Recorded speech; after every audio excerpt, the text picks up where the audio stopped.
बागेश्वर धाम सरकार की यात्रा कल से शुरू हो रही है। छतरपुर मंदिर माँ कात्यायनी माता मंदिर है छतरपुर में, वहाँ से यात्रा शुरू हो रही है। ये कवि इंद्रेश द्विवेदी भी उसमें शामिल होने जा रहा है और मैं तो एक गिलहरी मात्र हूँ। पर्ची तो खोले, मैं तो खुला चैलेंज देता हूँ, आओ मेरे सामने 4 मेरे सवालों का जवाब दे दो। मेरी भी पर्ची खोल के दिखा दो, मेरी पर्ची खोल के दिखा दो, मेरी पर्ची खोल के दिखा दो। अगर वो बात कर सके मेरे से। सरकार उनकी हिंदुओं की पदयात्रा में मदद करिए मैडम। सरकार से हमने 1 रुपया नहीं मांगा। हिंदुओं पे इतना पैसा हिंदुओं लगा देगा, वो जेब से निकाल के लगा देगा। हिंदुओं पे इतना पैसा है बाबा जी के लिए। उस यात्रा में या तो भगवा झंडा लहरा रहा होगा और साथ में अगर कोई दूसरा झंडा लहराएगा तो वो तिरंगा झंडा लहराएगा। उस यात्रा में एक भी पाकिस्तानी झंडा आपको नजर नहीं आएगा। मतलब एक जो धर्म के लिए काम कर रहा है उस पे तो कुछ लोग आ जाएंगे उंगली उठाने, लेकिन एक जो भारत, मुझे समझ ही नहीं आता, लेकिन तोड़ने वाले भी इन्हीं के गैंग के थे। लेकिन टूटा कौन सा भारत है जो भारत जोड़ो यात्रा लेके निकल लेते। दूसरी बात, पाकिस्तानी नहीं आना चाहिए, क्योंकि पाकिस्तान से मेरा क्लियर 1 to 1 वाली बात है। ये वही पाकिस्तानी है जो हमारे लोगों को मारते हैं। ये वही पाकिस्तानी है जिसने अभी मेरे सिख भाइयों का जत्था रोक दिया। एक तरफ आप दुनिया को दिखा दो सेनापति से मारो, सेनापति वो मारने के बाद वो बंदा कार्टून बनना दिखाता है, मेरे यहाँ थप्पड़ पड़ गया, मेरे वहाँ थप्पड़ पड़ गया। अगर आपने इतने भूत सिद्ध कर रखे तो भाई 10, 20, 50 भूत बॉर्डर पे भी भेज दो। चीनी सैनिकों को जाके वो सबक सिखाएं, भाई सब सबक सिखाएं। क्यों नहीं वो हर बार टीम सिलेक्ट करते कि यही टीम सिलेक्ट होगी और यही वर्ल्ड कप लेके आएंगे? क्यों नहीं सिलेक्ट करते भाई? 57 इस्लामिक देश है, अपनी निकालो शोभा यात्रा, किसी को कोई समस्या नहीं है। लेकिन भारत के अंदर में जो सनातन बाहुल्य है, हिंदू बाहुल्य देश है, उसमें सनातन की यात्रा के लिए किसी को क्यों आपत्ति है भाई? तो फिर जो सब कुछ पहले से तय है तो फिर वो पर्ची खोल के कैसे बताते हैं आप ये काम कर लो आपका ये काम हो जाएगा, आप ये काम कर लो आपका ये काम हो जाएगा। बच्ची 10वीं पास हो जाएगी। हनुमान जी बताओ, बच्ची 10वीं पास हो गई, फिर कैसे बता दिया? जब आप अच्छा बता सकते हो तो बुरा क्यों नहीं बता सकते भाई? हम भारत में पदयात्रा निकालेंगे और बागेश्वर बाबा के साथ में, बागेश्वर धाम सरकार के साथ में हम कदम से कदम मिलाकर चलेंगे। नमस्कार, आप देख रहे हैं वो न्यूज और मैं हूँ आपके साथ यशस्वी शर्मा। धीरेन्द्र शास्त्री ये मांग उठा रहे हैं कि हिंदू राष्ट्र जो है भारत होना चाहिए और इसी के चलते वो 7 नवंबर से लेके 16 नवंबर तक जो है दिल्ली से लेके वृंदावन तक पद यात्रा निकाल रहे हैं। इसी के चलते आप दिल्ली वासियों से बात करते हैं कि उनके इसके ऊपर क्या राय है। धीरेन्द्र शास्त्री ने जिस तरीके का बयान दिया है कि हिंदू राष्ट्र बनाएंगे और मेरे साथ जो कि सब है इस पद यात्रा में हमारे साथ शामिल हो, तब तक जनता से बात करती है उनका क्या कहना है, क्योंकि लगातार जो है हमने देखा है विपक्षी इसका खंडन करता है, काफी लोग तिलमिला जाते हैं बयानों से। अब बात करते हैं। जी हाँ, बताइए, जिस तरीके से धीरेन्द्र कृष्ण शास्त्री ने बयान दिया है और 7 नवंबर से 16 तक वो पद यात्रा निकाल रहे हैं, उस पर क्या कहेंगे? मैडम बढ़िया है, हिंदुओं को एकजुट करने की बात कर रहे हैं और हिंदू क्या वो सारे वर्गों को एकजुट करने की बात कर रहे हैं। आप देख सकते हैं वो अकेले नहीं है, उनके साथ तमाम हिंदू जुड़े हुए हैं और उनके साथ साथ मुस्लिम समाज भी जुड़ा हुआ है। अगर आपको लग रहा हो मैं झूठ बोल रहा हूँ तो 9 तारीख को आप बल्लभगढ़ आना, मंडी की तरफ फैज़ खान साहब हैं जो उधर उनका भव्य स्वागत करेंगे। और आज भी अभी भी उन्होंने कॉन्स्टिट्यूशन क्लब में प्रेस कॉन्फ्रेंस को संबोधित करा और उसमें कहा है हम एकजुट रहेंगे। भारत के अंदर कोई भी गैर गतिविधियाँ होगी हम उसका विरोध करते हैं और हम हिंदू मुस्लिम की भाईचारा की परिकल्पना जो सोचते हैं उसको हम एक दिन मिसाल बना के दिखाएंगे। किस नजरिए से देखते हैं जिस तरीके से धीरेन्द्र कृष्ण शास्त्री जो है अब 7 नवंबर से लेकर 16 नवंबर तक जो है पद यात्रा निकाल रहे हैं हिंदू राष्ट्र घोषित करने के लिए, उसको किस नजर से आप? पूरी तरह असंवैधानिक है, बिल्कुल असंवैधानिक है। अगर गजवा हिंद की बात करना है असंवैधानिक है, खालिस्तान की बात करना है असंवैधानिक है, अलग बोडोलैंड की बात करना है असंवैधानिक है, तो सीधी सी बात है ये भी असंवैधानिक है। हिंदू राष्ट्र की बात करना भी असंवैधानिक है। संविधान धर्म इतनी सारी मुस्लिम कंट्री अगर एक हिंदू राष्ट्र बन गया तो क्या दिक्कत हो गई उसमें? ठीक है जी, इतनी सारी मुस्लिम कंट्रियों के हाल देखें आपने। सूडान में देखिए कितनी बुरी तरह नरसंहार हो रहा है, कितनी बुरी तरह नरसंहार हो रहा है। ईरान इराक में क्या होता है, तालिबान में क्या होता है, महिलाओं को जो है बाहर निकलने की आज़ादी नहीं है। आप ऐसी पाबंदियां लगाना चाहते हैं, आप ऐसा देश बनाना चाहते हैं। अभी पीछे तुर्की में भूकंप आया था, मैं आपको पुरानी बात याद दिलाता हूँ। तुर्की में भूकंप आया था तो महिलाएं जो है ना मलबे के नीचे दबी हुई थी, लेकिन तुर्की में जो है शरिया कानून चलता है तो वहाँ पे जो पुरुष बचाव कर्मी थे उनको बिल्कुल मनाही थी कि आप हाथ नहीं लगा सकते, उनका हाथ पकड़ के उन्हें बाहर नहीं निकाल सकते। उन्हें अगर किस तरह से निकाला गया, उनके ऊपर कपड़ा बांधा गया, किसी तरह से कपड़ा लपेटा गया कि त्वचा से त्वचा का संपर्क ना हो पाए, किसी तरह से कपड़े बांध करके खींचतान करके किसी को बचाया गया। और जिनके पास ऐसी फैसिलिटी नहीं थी कि वास्तव में उन्हें हाथ पकड़ के किसी तरह से निकालना था, उनको निकाल ही नहीं पाया और वो वहीं मलबे में दफन हो गए। तो ऐसा राष्ट्र बनाना चाहते हैं आप? क्या फ़ायदा उन मुस्लिम राष्ट्रों का भाई, क्या फ़ायदा उन 56 का इस्लामिक कंट्रियों का कि जिसमें इतनी बुरी तरह से हालत पैदा कर रखी है कि महिलाओं को अपनी आवाज़ निकालने की आज़ादी नहीं है, महिलाओं को बुर्के में ही बाहर आना होगा, महिलाओं को पुरुष के साथ बाहर जाना होगा। पीछे जा जब साले बहुत हो गया तेरा। तो ऐसा कट्टरपना आप लाना चाहते हैं देश में? मैडम हमारे भाई साहब ने बोला कि ऐसी संवैधानिक बात है, तो इनसे ये पूछिए भारतवर्ष आया वर्ते भरत खंडे, और दूसरी बात भारत कहाँ का है, आया वर्ते क्या कहाँ से पड़ा, और इंडिया नाम के जो तमाम नाम है ये कहाँ से पड़े हैं। क्योंकि पहले हिंदुस्तान जो था वो हिंदुओं का, हिंदुस्तान का मतलब होता है हिंदुओं का स्थान। तो मेरा मानना है हिंदुओं के स्थान में अगर कोई ऐसी पदयात्रा निकाल रहा है तो ऐसे संवैधानिक हो ही नहीं सकती, सबसे बड़ी बात। तो कैसे इनकी विचारधारा कैसी है फिर? सवाल अगर उठता है जैसे कि हम देख रहे हैं कि हिंदुओं की पदयात्रा निकल रही है, अगर यही पदयात्रा इस्लामिक, क्रिश्चियन, सिख को होती तो आपको लगता है कि उनको परमिशन दी गई होती और सरकार उसी तरीके से सपोर्ट करती है जैसे धीरेन्द्र कृष्ण शास्त्री को सपोर्ट कर रही है? सरकार नहीं कर रही है, बस परमिशन है, मिल गई है। और मुझे लगता है ऐसा नहीं है। एक बात बताइए ना, जो मुसलमान कर रहे हैं हिंदू के साथ वो नहीं चल रहा क्या? और दूसरी बात जो आप कह रहे हो मुसलमान मतलब हिंदू जो है, सरकार उनकी हिंदुओं की पदयात्रा में मदद करिए। मैडम सरकार से हमने 1 रुपया नहीं मांगा, हिंदुओं पे इतना पैसा हिंदुओं लगा देगा, वो जेब से निकाल के लगा देगा। हिंदुओं पे इतना पैसा है। बाबा जी के लिए दिल्ली की एक घटना बताता हूँ, दिल्ली में एक व्यापारी है, उसके पास अपना हेलीकॉप्टर है, उसने बाबा जी के लिए भेज दिया। तो सरकार तो नहीं आई ना बीच में। मैडम हिंदुओं पे बहुत पैसा है, पदयात्रा वो अपने पैसों से निकलवा रहे हैं। बस उसके लिए परमिशन थी जो गवर्नमेंट में अप्रूव्ड कर दिया। और मुझे लगता है अगर मोमडन भी आने वाले टाइम में निकालेगा तो गवर्नमेंट भी अप्रूव्ड करेगी, क्योंकि ये एक कह सकते हैं कि संवैधानिक तौर पे हम अपने आप को आगे कर रहे हैं, बस बात खत्म। और माइनॉरिटी है मैडम, माइनॉरिटी को तो ज़्यादा हक देती है गवर्नमेंट हर चीज़ में। देखा होगा आपने, अस्पताल चले जाओ सबसे ज़्यादा वो मिलेंगे, राशन की लाइन में चले जाओ सबसे ज़्यादा वो मिलेंगे, हर जगह उन्हीं की ही देखने ना तादाद ज़्यादा होगी। मैडम देखिए, बीजेपी से तो नहीं है कोई नेता, ये धीरेन्द्र शास्त्री जी, तो इनका जो युवा नेता है 57 साल का, कौन सा ऐसा भारत टूटा था जो भारत जोड़ो यात्रा लेकर निकला था, ये बताइए ना।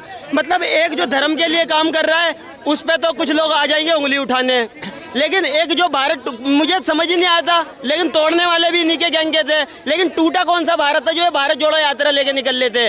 ठीक है, अभी जब तमिलनाडु में हिंदी बैन होने की बात हुई तब राहुल गांधी कहीं से कहीं तक नजर नहीं आया।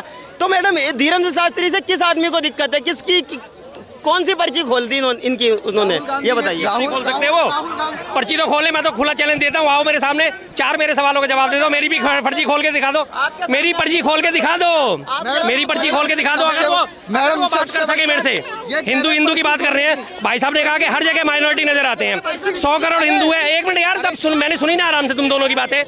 भाई साहब ने बात करी कि माइनॉरिटी हर जगह आपको नजर आएंगे, हॉस्पिटल में नजर आएंगे, राशन की लाइन में नजर आएंगे। आज 81.5 करोड़ लोगों को राशन दिया जा रहा है। 81.5 करोड़ में अगर 25 करोड़ की 25 करोड़ मुस्लिम जनसंख्या भी घटा दी जाए तो कितने बचे? 55 करोड़। 55 करोड़ कौन है? हिंदू है ना, तो ज्यादा कौन हुए राशन की लाइन में? हिंदू। 100 करोड़ हिंदू हैं, 25 करोड़ मुसलमान हैं, अस्पतालों की लाइन में आपको फिर एवरेज किसकी ज्यादा मिलेगी? हर 4 पे 1 मिलेगा मुसलमान, और 4 आदमी हिंदू के होंगे या नहीं होंगे? शर्मा जी से मैं कहूँगा चश्मा लगाए मेरे साथ, चश्मा लगाए मेरे साथ, दिल्ली के तमाम हॉस्पिटल चले, आरएमएल चले, एलएनजेपी चले और जग प्रवेश चले, जग प्रवेश जितने भी तमाम गवर्नमेंट हॉस्पिटल है, अगर ये कह दे उसमें मोमडन ज्यादा नहीं जाते, मैं अपना नाम बदल दूंगा, चांदनी चौकाना छोड़ दूंगा, ओपन चैलेंज से। सारी बात छोड़िए, मैं भी चांदनी चौकाना छोड़ दूं। अभी शर्मा जी क्या गूगल से ही चेक कर लो, सबसे ज्यादा आबादी कौन से बच्चे कितने साल में, 1 साल में कितने बच्चे कौन से धर्म के पैदा होते हैं, इनसे पूछ लो। और दूसरी बात ये जो कह रहे बाबा पर्ची खोल के दिखाए, तो सर मैं आपसे ये कहूँगा, आप इतने बड़े नहीं है कि बाबा जी से आप ऊपर उठ गए। आप बाबा जी के पास जाओ, आप उनसे बोल के दिखाओ, आपकी पर्ची छोड़ो, आपका पूरा काला चिट्ठा भी खोल देंगे। काला चिट्ठा खोल देंगे। वो व्यक्ति जो पहले फेसबुक पे सारा का सारा डिटेल पता करता है एक पत्रकार की, आपका नाम ये है, आप यहाँ पे काम करते हैं, आपकी भतीजी का गृह प्रवेश हुआ था, उसमें आप गए थे, हाँ बाबा जी, हाँ बाबा जी, हाँ बाबा जी। अरे भाई, अगर वास्तव में इतने ज्ञानी हो तो क्यों नहीं बताया उड़ीसा में दुर्घटना होने वाली है? क्यों नहीं बताया हवाई जहाज गिरने वाला है गुजरात में, 350 व्यक्ति मारे गए? अगर आपके पास इतनी ही ताकत है तो क्यों नहीं चीन में जो हमारे 19 गलवान घाटी में 19 सैनिक शहीद हुए थे, क्यों नहीं बताया कि चीनी आक्रमण होने वाला है? एक तरफ आप दुनिया को दिखा दो सेनापति से मारो, सेनापति वो मारने के बाद वो बंदा कार्टून बनना दिखाता है, मेरे यहाँ थप्पड़ पड़ गया, मेरे वहाँ थप्पड़ पड़ गया। अगर आपने इतने भूत सिद्ध कर रखे तो भाई 10, 20, 50 भूत बॉर्डर पे भी भेज दो, चीनी सैनिकों को जाके वो सबक सिखाएं, भाई सब सबक सिखाएं। क्यों नहीं वो हर बार टीम सिलेक्ट करते कि यही टीम सिलेक्ट होगी और यही वर्ल्ड कप लेके आएंगे? क्यों नहीं सिलेक्ट करते भाई?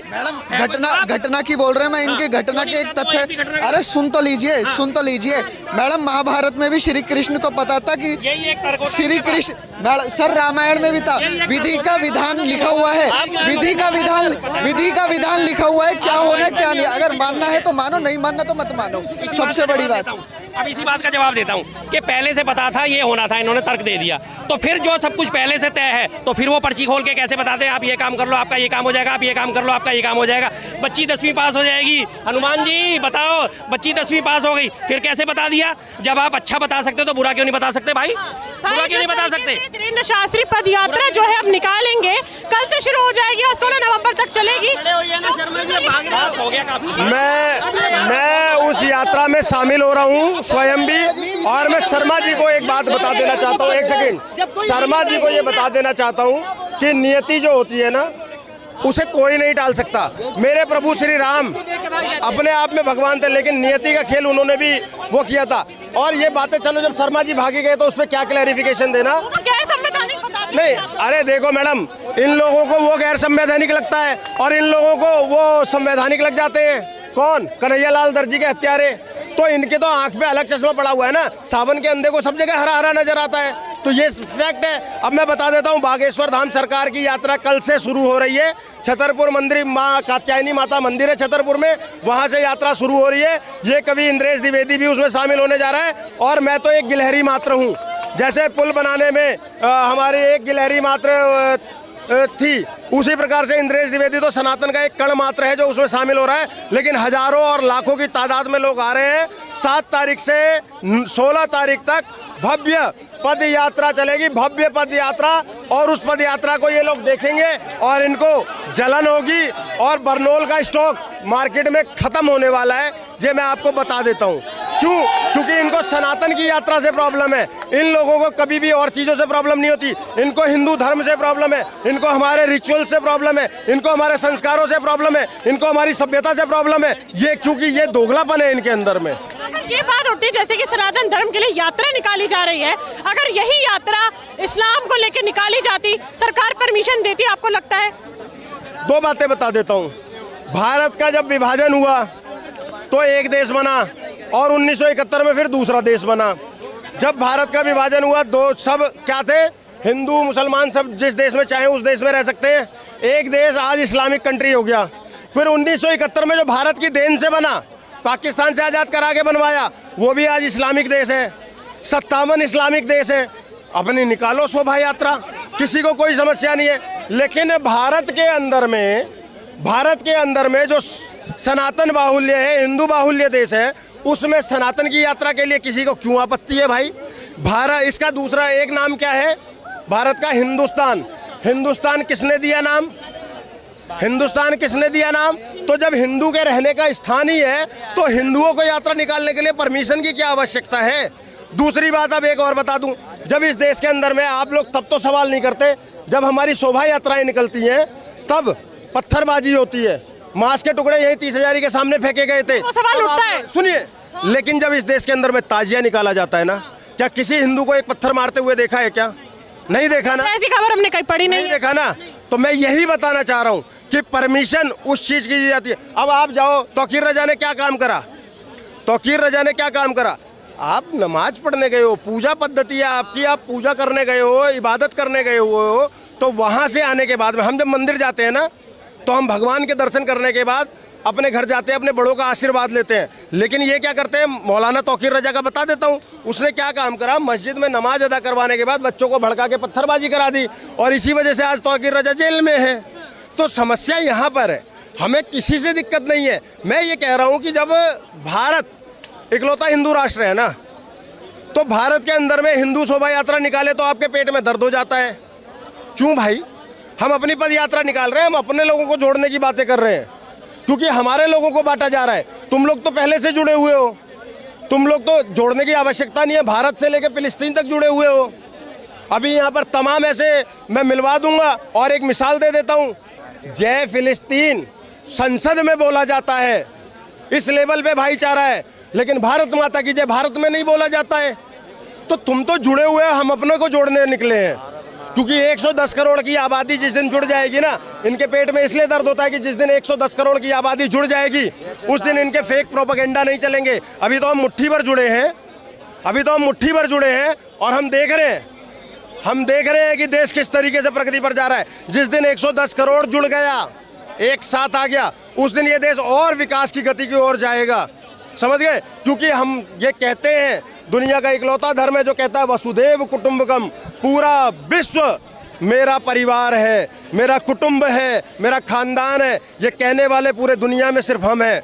समझ गई मैडम? इसलिए हम भारत में पदयात्रा निकालेंगे और बागेश्वर बाबा के साथ में, बागेश्वर धाम सरकार के साथ में हम कदम से कदम मिलाकर चलेंगे। कल मैं भी जा रहा हूँ। मैं तमाम सनातनियों को आह्वान करता हूँ कि वहाँ आओ, और सनातनियों के अलावा भी जिसके मन में प्रभु श्री राम के लिए प्रेम हो, जिसके मन में इंसानियत का प्रेम हो, जिसके मन में राष्ट्रवाद का प्रेम हो, जो देश की उन्नति चाहता हो, वो किसी भी जाति किसी भी धर्म का हो और वहाँ आए, पद यात्रा में शामिल हो। मैं एक बात की गारंटी देता हूँ, उस यात्रा में या तो भगवा झंडा लहरा रहा होगा और साथ में अगर कोई दूसरा झंडा लहराएगा तो वो तिरंगा झंडा लहराएगा।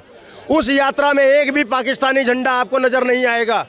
तो जो तिरंगे का सम्मान करते हैं, जो राष्ट्रवादी हैं, धर्मवादी हैं, वो तमाम लोग आए। और एक दो नहीं, मैं देख रहा हूँ वीडियोज, कितने मुस्लिम भाई ऐसे हैं जिन्होंने बागेश्वर धाम सरकार को बोला है कि हम आपकी यात्रा में शामिल होंगे, और बागेश्वर धाम सरकार ने भी उनका स्वागत किया कि आप बिल्कुल आइए। एक सवाल ये भी उठ रहा है कि बाहर के देशों से 12 लाख मुसलमान जो है वो भारत आ रहे हैं बात करने के लिए, अपनी समस्याएं जो है बताने के लिए आ रहे हैं। इसको किस नजरिए से देखते हैं कि वो भारत में आके अपनी समस्याएं बताना चाहते हैं, जाहिर करना चाहते हैं? दुनिया में कहीं से भी आ जाओ, मुझे इसकी जानकारी तो थी नहीं, लेकिन अभी मुझे पत्रकारों के थ्रू ही पता चल रहा है। मैं इस पर थोड़ा सा और गहन अध्ययन करूंगा।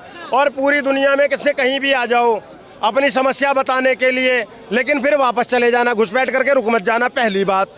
दूसरी बात, पाकिस्तानी नहीं आना चाहिए, क्योंकि पाकिस्तान से मेरा क्लियर 1 to 1 वाली बात है। ये वही पाकिस्तानी है जो हमारे लोगों को मारते हैं, ये वही पाकिस्तानी है जिसने अभी मेरे सिख भाइयों का जत्था रोक दिया ये कहकर कि तुम तो हिंदू हो।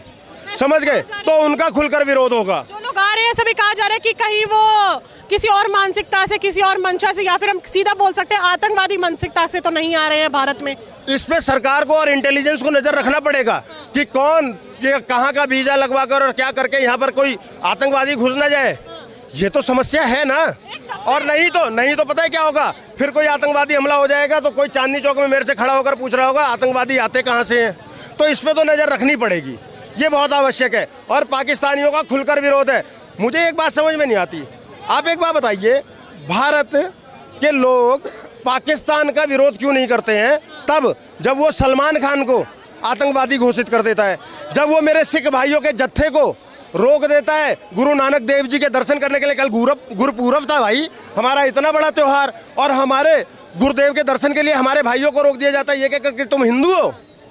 और वही मेरे सिख भाई शाहीन बाग में बिरयानी खिलाते हैं। तो तुम भी तो थोड़ा सा भाईचारा रखो ना, या सारा भाईचारा दूसरों से ही चाहिए।